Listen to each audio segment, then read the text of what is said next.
I've lived in both a bus and a car as a nomad, and they are very different. Let me tell you a little bit about daily life in both and show you the difference. If you're new here, I'm Tanya, traveling full-time as a nomad and English teacher, sharing stories in simple English with you. Let's compare these two lifestyles. Probably the most obvious difference between the car and the bus is how much space I have here in the bus. In the car, I had a kitchen, and I have a kitchen here. And the kitchen in the car worked well, but it was a little bit cramped. But I still used it and pretty much cooked all of the same things that I cook now. But a huge difference is that here in the bus, I have this dedicated desk space. I found this piece of live edge wood in the little town where I'm from and created this desk space that I love. I love working here. I love having the windows to look out, and this little piece of the desk lifts up. So I have space under there to put things like my yoga mat and some of the covers for the window. And I spend a lot of my time here at the desk, which is right next to the living area where you can see SB taking a nap. And this is a pretty common thing for SB to take a nap while I'm sitting here. Right, SB? Yes, we get to spend time right next to each other, which I really like. In fact, before I lived in the car, I lived in a tiny house. Small spaces have always appealed to me. They feel very cozy and safe and like a place where I like to spend time. Because I didn't have a desk space like this one in the car, I worked in a couple of different places, which actually is true here too. I sometimes work here, sometimes I work over on the couch, even on the bed or outside. In the car, I often worked in the driver's seat. The driver's seat here is right behind me. Sometimes I do that in the bus, but not as often as I did in the car. And you can see from this picture that it worked out pretty well. The other thing that I did in the car that I never do here is I created sort of a standing desk space outside the back of the hatch. So the hatch is the part of my car that would open up and sort of create a shady spot. And I put my desk inside there on what was my bed, and I could work standing up there, and it was quite convenient. In fact, all the time that I spent outside while I was living in the car was one of the things I really liked about it. But one of the things I really like about the bus is I have plenty of space inside. And so I really have, it at least feels like I have more choice of whether or not I want to be outside or inside. That being said, I do have enough space here on the floor where I sometimes do yoga or floor exercises, and that is a really nice option here in the bus. I have to say that there are things that I love about living in the bus, and there were things I loved about the inside of the car. But if I had to choose one, I would choose the bus, mostly because the inside feels like a home to me. If you'd like help with some of the words and phrases you've seen on the screen today, you can join my free More English Club by clicking the link in the description below. Put your name and email address there, and I'll send you an email with a link to the words and phrases, vocabulary, descriptions, and examples for this video and more than 40 other videos so you can learn more English with me for free. Another thing that really helps to make the bus feel a little bit more like a home are things like being able to hang these two paintings behind me that my daughters painted about 10 years ago, as well as things like this hanging piece here that I really love and had in my other house as well. I mentioned that both the car and the bus have a kitchen, but the kitchen that I have here in the bus is a lot more convenient. I have a lot more space, not only for cooking, but a lot more space for storage as well. And I can stand up when I'm cooking. And I think that's the biggest thing you hear from nomads in general is nomads who live in a car or a van that you can't stand up in. It doesn't take long before they wish they had a place where they can stand up. And I do appreciate that, as well as doing exercises on the floor. When I'm making my coffee here in the kitchen, I often do a few exercises in between, waiting for the water to boil or whatever I'm doing to cook. And that makes it very convenient. And again, makes it feel a little bit more like I'm in a typical home. And another big thing for me is that I have an actual mattress here in the bus. In the car, I had a bed space, but it was not only more narrow, the mattress that I had on it was a lot thinner and a lot less comfortable. I was able to splurge for this mattress by using some gift money that I got from a friend and had saved for this very purpose, and I have not regretted it one bit. This mattress is super comfortable, and I sleep really, really well here. In the car, not only was the mattress narrower and not as comfortable, the headspace that I had was a lot less.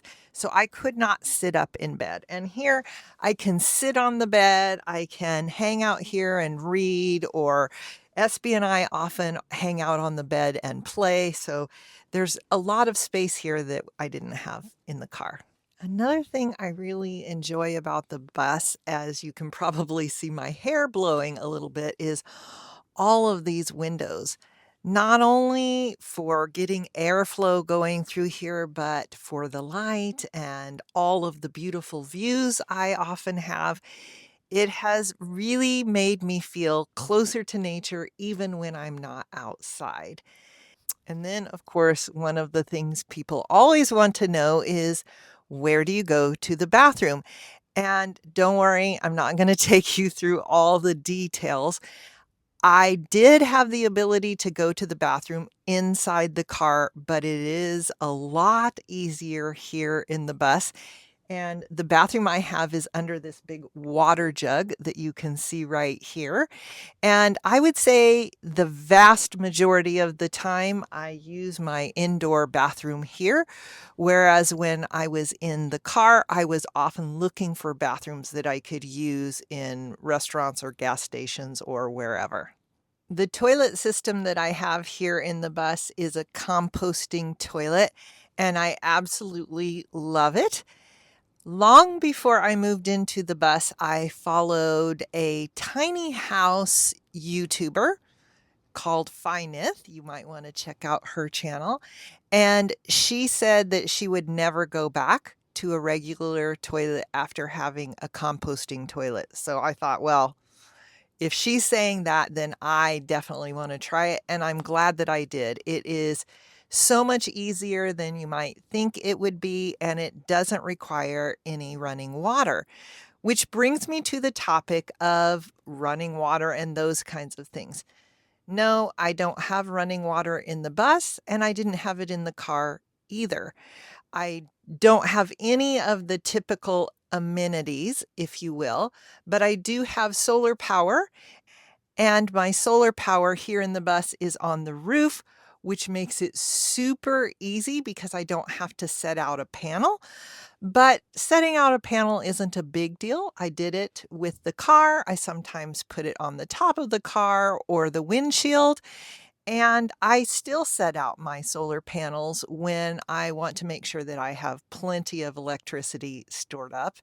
And then my cook stove here is a gas cook stove. So that makes it very easy, and I don't have to worry about whether or not I have solar energy. I don't exactly have a sink here in the kitchen. I did create this sink space over here, but I never use it. Partly because I found that it just isn't necessary and it's more convenient to just put things in what is the sink. It's actually just a big bowl. But when it's time to move the bus, I have to anchor everything down. And so anything that is sitting on the counter space here, I just put into the sink and that makes it really easy. I'd love to know what questions you have about living in the car and living in the bus. So if you think of questions, be sure to put them in the comments. Another difference would be the cost between the two. And honestly, that cost is not as big a difference as I thought it would be. In fact, I had initially ruled out the idea of getting a school bus because of the cost of gasoline and how many miles per gallon that the bus gets. And while the car did get quite a few more miles per gallon, the difference isn't so great that I couldn't make up for it in other ways. In other words, when I was living in the car, I moved around more often. And of course, that was easier in the car just because it was a smaller vehicle. And now that I'm living in the bus and it's a bigger space and it doesn't get the gas mileage that the car got, I don't move around as often. And actually, I like that better for me and my lifestyle. Because I'm working from home, I like to be in one place for a little while. Now, it's not a long time because most of the places I stay here in the United States on the Bureau of Land Management or what have you have a limit to how long you can stay there, usually about 2 weeks, and there's a limit to how much water I can carry and that kind of thing. But I like to stay for that amount of time if I can. I already had my car, so that wasn't an upfront cost. I purchased the bus after I knew that I was going to do this for a while. So that was a cost that was more than with the car. But I would say the biggest cost difference between the two is the insurance. Because my car is an older car and I've had it for a long time, the insurance was very low. And the insurance on the bus was super high when I first got it. Luckily, with the help of some other nomads and different things like that, I've been able to find something that is a little more affordable, but it is still the biggest difference in cost. And then as far as paying to park and those kind of things, I typically look for places where I don't have to pay to park, but in the places that I have paid to park, it would have been the same for the car or the bus. So that would not have made a big difference in the cost. For my personal needs, I would say that the cost difference that is a little more with the bus is definitely worth it.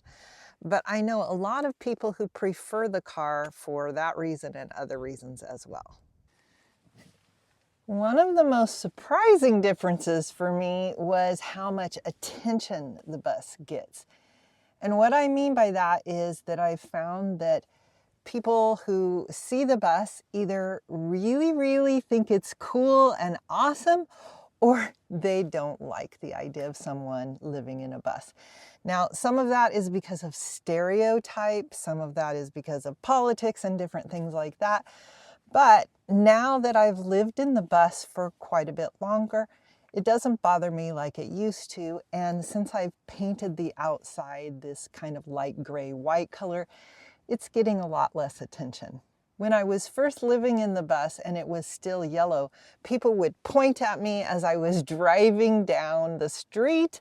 And I even had somebody lift their child up to look in my window while I was working, which of course would never happen in a house and never happened to me while I was living in the car. In fact, while I was living in the car, I would say most of the time, people didn't know that there was anyone living in there. Now, sometimes I had my chair or something set up outside and that made it a little more obvious.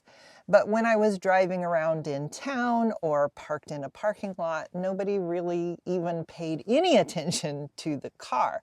Whereas still, even with the bus being white, when I park in a store parking lot or something like that, I still get people looking kind of like, what's going on over there? But generally speaking, it is no big deal. The other thing along that same line is that there are more places that I could go when I was living in the car, including places that I could do urban camping, which really is not my thing, but also out in the wilderness like I am now. The car could just get to more places more easily. But I haven't let that hold me back, really. I have gone almost anywhere I want to go in the bus. Sometimes I can't go as far out in nature as I might like to, but I get far enough out that it really isn't a problem for me. I'm curious, if you were going to choose living in a car or a bus, which would you choose and why would you choose that? And I'm also curious if we have some nomads here that are living in a car or a bus or a van or an RV, and what your thoughts are about that as well. Overall, I would say that the car is a great choice for anyone who wants an adventure and loves to spend time outside. And the bus is a great choice for people who also like to spend time outside, but want to have some of that more homey feel you get inside of the bus with perks like being able to work from home in a more comfortable space. If you'd like to check out a little bit more about nomad life, I recommend you watch this video next about some of the realities of living as a nomad. I'll see you there.